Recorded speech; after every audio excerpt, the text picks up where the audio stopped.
This is a window I started a couple days ago. Haven't been able to work on it through the holidays, but I'm soldering.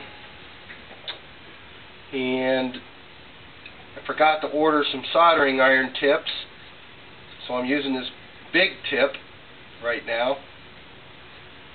My favorite iron is an inland, what they call a maroon and white. What you want to do first of all is tack solder your glass into place so that it doesn't move on you.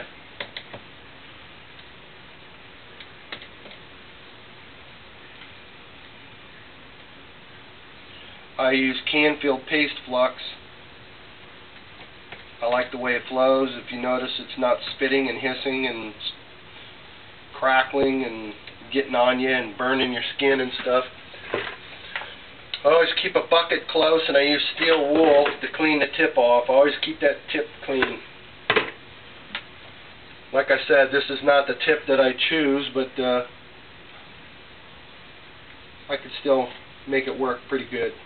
I've got a lot of experience in soldering, so right now I'm making it work for me. Generally, I'd like to use a 3/16 inch tip right now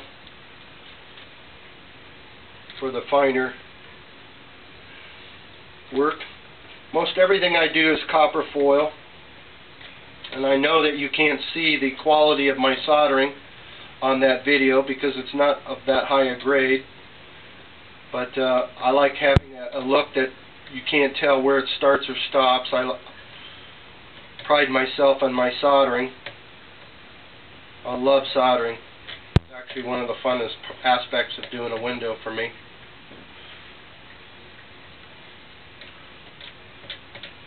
Once I'm done soldering, I'm the type that when I teach, I recommend that you don't go back and do anything more to it.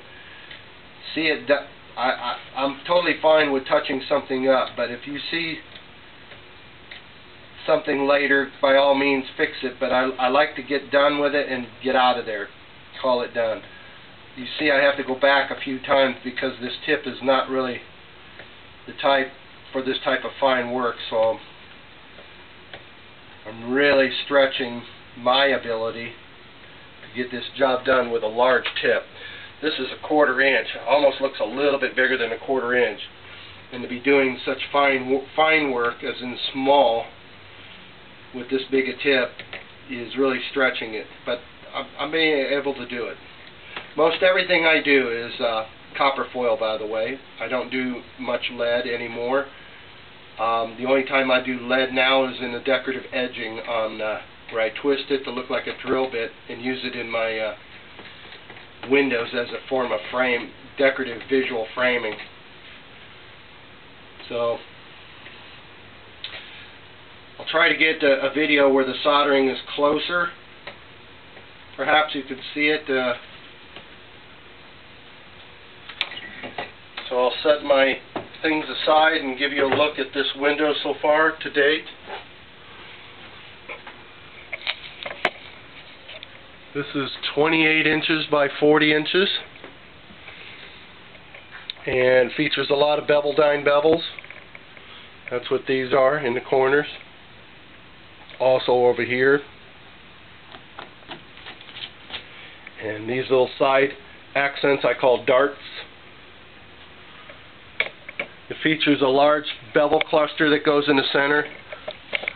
These are all stock bevels, so nothing real unique about. And this bevel goes in here. So you can see the progression of the window in the series. I like taking stock bevels and making a nice creation out of it. And then other artists, why they have custom bevels made because they have more broader expanded minds to see something unique and have it made. The general public won't pay to have a custom bevel made because custom beveling can run as high as $3 an inch. So you figure just a piece like right here, this could be $25, $30 very easily.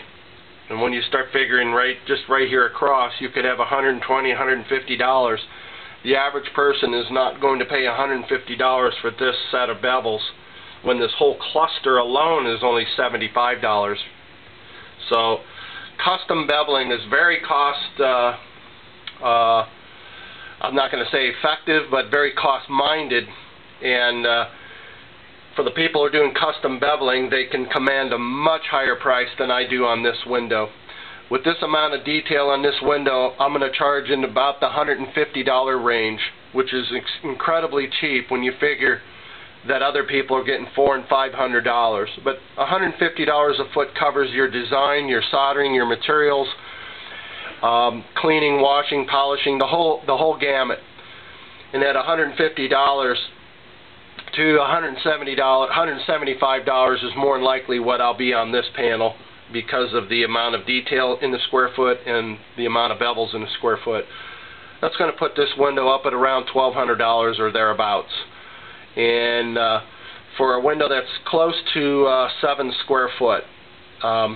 Check in your area if you're ever looking at beveled windows, prices and what have you. What are they getting in your area? Because it's all relative. In this town of Asheville, North Carolina, I've seen up to $500 a foot for some extraordinary work. But when you figure just one mirror tile, it's 12 inch by 12 inch at $500, you're talking some very expensive pieces of artwork. Obviously this doesn't qualify. I have an ability and an aptitude to take a stock bevel and make something very pretty out of it, very effective, very cost effective, large, and for very a lot less money than $500 a foot, obviously. So stay tuned for the rest of my videos, and thank you for watching. Bye-bye.